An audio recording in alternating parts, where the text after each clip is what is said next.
Attention, dans ce texte, Monsieur de La Fontaine utilise des mots un peu plus compliqués ou qui ont presque disparu de la langue française. Rassurez-vous cependant, l'histoire est assez simple, la morale aussi, et vos dessins vont certainement aider à mieux comprendre cette histoire.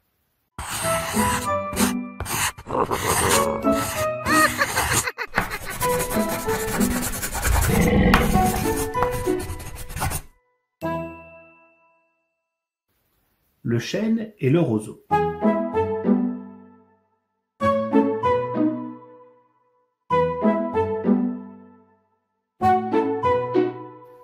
Le chêne dit un jour au roseau: « Vous avez bien sujet d'accuser la nature. Un roitelet pour vous est un pesant fardeau. Le moindre vent qui d'aventure fait rider la face de l'eau vous oblige à baisser la tête. Cependant que mon front, au Caucase pareil, non content d'arrêter les rayons du soleil, brave l'effort de la tempête. Tout vous est aquilon, tout me semble zéphyr. Encore si vous naissiez à l'abri du feuillage dont je couvre le voisinage, vous n'auriez pas tant à souffrir. Je vous défendrais de l'orage. Mais vous naissez le plus souvent sur les humides bords des royaumes du vent. La nature envers vous me semble bien injuste.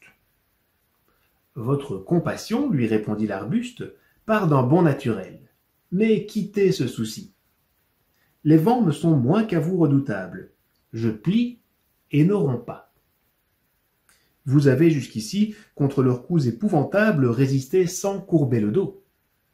Mais attendons la fin.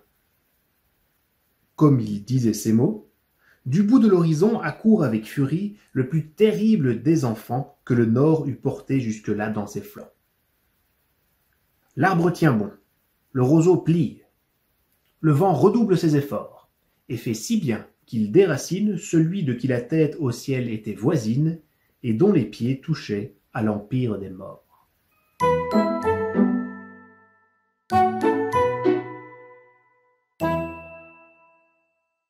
Quelle peut bien être la morale de cette fable? Je vous laisse en débattre en famille.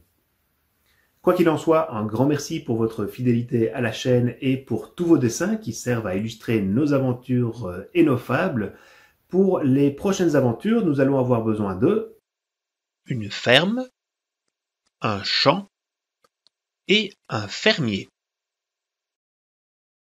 À vos crayons, et déjà un grand merci pour vos super dessins. Vous les envoyez à l'adresse que vous commencez à connaître, leshistoiresdebachir@gmail.com. Je me réjouis déjà de les recevoir et je vous dis à très bientôt pour de nouvelles aventures dans le monde selon Bachir.